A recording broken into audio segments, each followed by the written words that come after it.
Assalamualaikum warahmatullahi wabarakatuh. Alhamdulillah, wassalatu wassalamu ala rasulillah, Sayyidina Muhammad nursat illallah, sirri wa syurri, syarrifi, syarri la Allahu asma wal sifati. Asyhadu an la ilaha illallah wa asyhadu anna Muhammadar Rasulullah. Allahumma la ilaha illa antal awalu wal akhiru wa antal batinu wassahiru la hawla wa la quwata illa billah. Saudara-saudara yang saya cintai dan saya sayangi dimanapun berada, semoga senantiasa dalam bimbingan Allah Subhanahu wa Ta'ala diberikan rahmat sehat jasmani dan rohani, rahmat panjang umur insya Allah, serta rahmat ilmu dan rahmat kesejahteraan dunia akhirat. Amin. Amin ya rabbal alamin. Jumpa lagi dengan saya Samsudin Al-Hafiz di channel Ma'rifat Tasawuf. Pada kesempatan ini saya akan menyampaikan satu ilmu yang sangat besar, yaitu jalan pintas menuju ketiadaan. Ketiadaan ini betul-betul ketiadaan. Kenapa? Karena kita tidak tahu lagi diri kita dan Tuhan kita. Siapa hamba? Siapa Tuhan? Saudara, bagi saudara yang sedang dalam perjalanan ma'rifatullah, hayati konten ini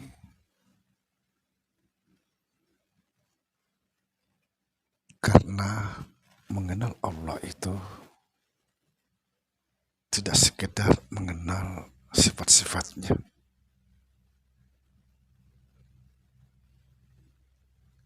sebelum kita mengenal Allah, kita dituntut mengenal diri. Mengenal diri bukanlah pribadi kita atau sifat-sifat kita, bukan.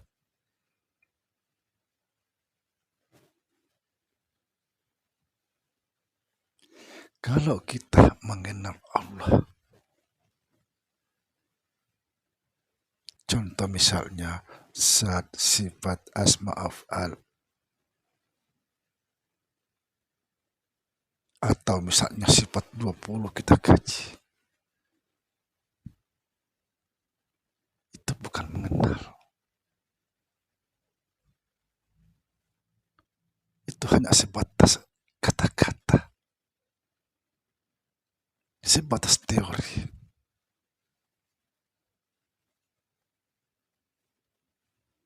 Gampang sekali kita mengatakan bahwa wujudku adalah wujud Allah.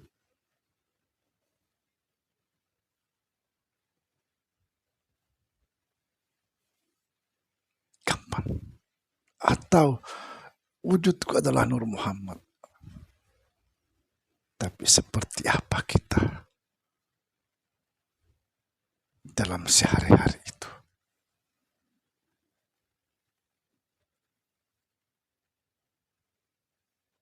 Kenapa saya katakan ini? Kalau orang yang betul-betul sampai pengenalannya kepada Allah, dia kan fana, pasti fana. Karena kita tidak bisa mengenal Allah sebelum fana. Fana dulu baru kita mengenal. Nah, kalau kita bicara masalah fana, maka kita sudah tidak ada.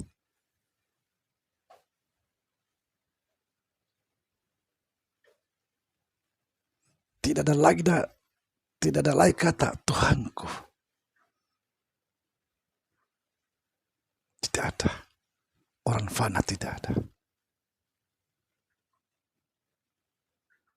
Tidak ada lagi kata aku hamba. Engkau Tuhan, tidak ada. Kenapa? Karena orang yang sudah mengenal Allah, dia fana, lalu dibangkitkan kembali dalam keadaan mengalami Tuhan itu. Artinya dia sudah esa dengan Tuhan, satu dengan Tuhan. Ibarat madu dengan mentega diaduk menjadi satu, maka tidak tahu lagi mana madu, mana mentega.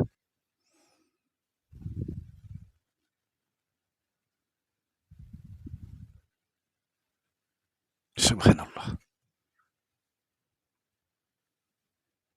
Makanya orang-orang yang telah sampai kepada Allah, dia lebih banyak diam daripada berkata-kata. Makanya di dalam tasawuf itu ada namanya kata wara. Wara itu yang berhati-hati.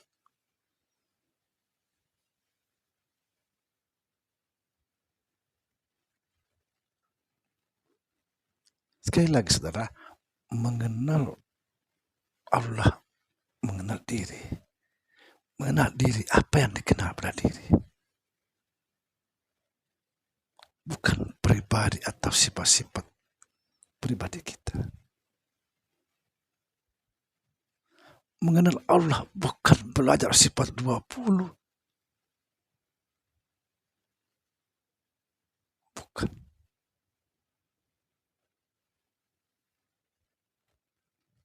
Lalu bagaimana? Yang harus kita kenal, siapa aku. Artinya, kenali akumu. Siapa di dalam akumu. Kalau saudara memahami ini, maka saudara pasti tidak tahu lagi dirinya dan tidak tahu lagi Tuhannya. Pasti.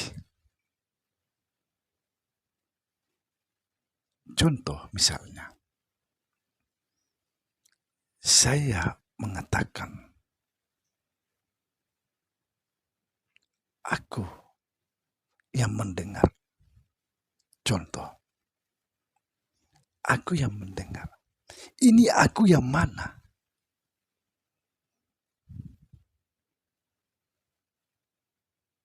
Aku yang mana? Kenapa? Karena sudah menyatu.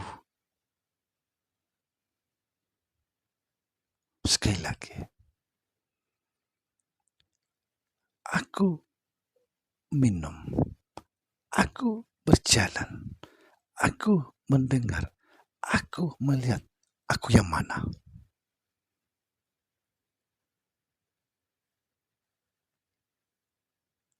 Aku pribadi atau aku Allah? Karena yang bernama Allah itu aku. Seperti dikatakan Al-Quran, sungguhnya aku ini Allah. Innani anna la ilaha illa ana.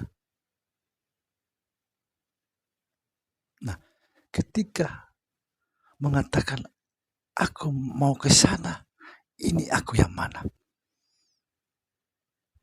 Karena sudah menyatu. Sudah menyatu. Jadi tidak bisa lagi dibedakan aku dan aku ini, tidak bisa lagi.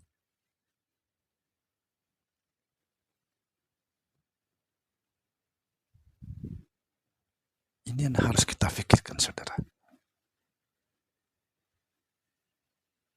Mengenal orang-orang atau makhluk-makhluk, hamba-hamba Allah, bukan cuma Islam yang bisa mengenal Tuhan, bukan. Siapa saja bisa mengenal Tuhan. Bagi orang yang bersungguh-sungguh.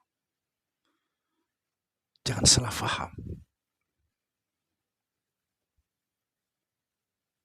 Cuma memang seperti Hindu, Buddha, Kristen, memang mereka ada yang mengenal, tapi dengan sebutan yang berbeda.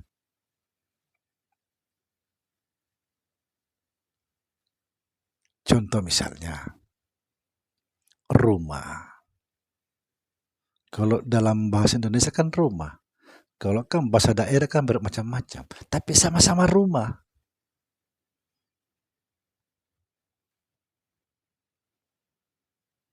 Jadi sekali lagi, yang paling penting di dalam perjalanan ma'rifatullah, kenali akumu. Kenali akumu. Karena itulah yang dimaksud. Man arafa nafsahu, fakad arafa rabbahu. Barang siapa mengenal dirinya, dia mengenal Tuhannya. Yang menjadi diri pada kita yaitu aku.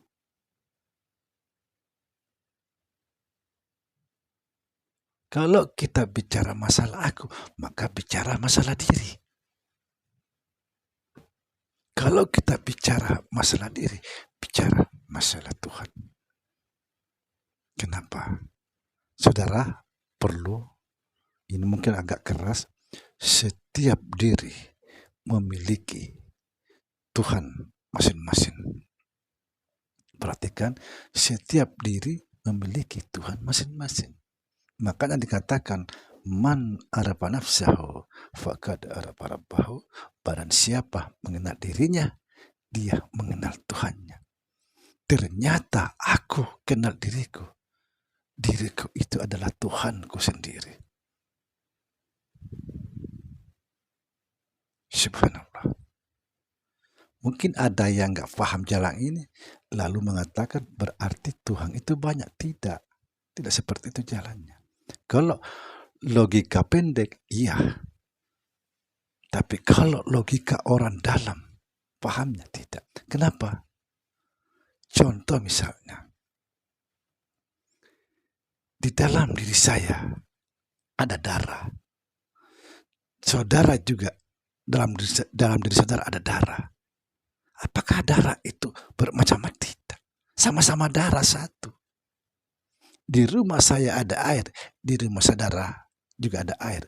Apakah air banyak? Ya satu juga. Sama-sama air. Kenapa saya katakan bahwa setiap diri memiliki Tuhan masing-masing?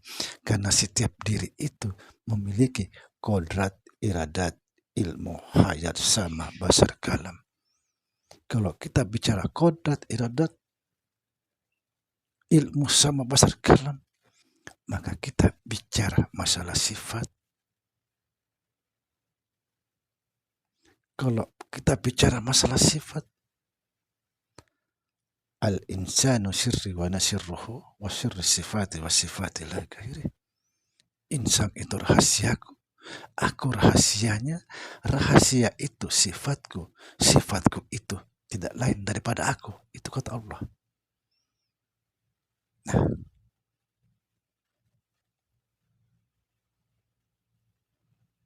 setiap diri memiliki Tuhan masing-masing. Kenapa? Coba perhatikan. Kita semua tahu bahwa tidak ada yang menggerakkan sesuatu kecuali Allah. Saya ke sana, ke kiri, atau ke kanan, Allah yang menggerakkan. Kalian ke kiri atau ke kanan, Allah yang menggerakkan. Bukan berarti banyak. Maka ini dikatakan, pandang yang satu dalam banyak, pandang yang banyak dalam satu.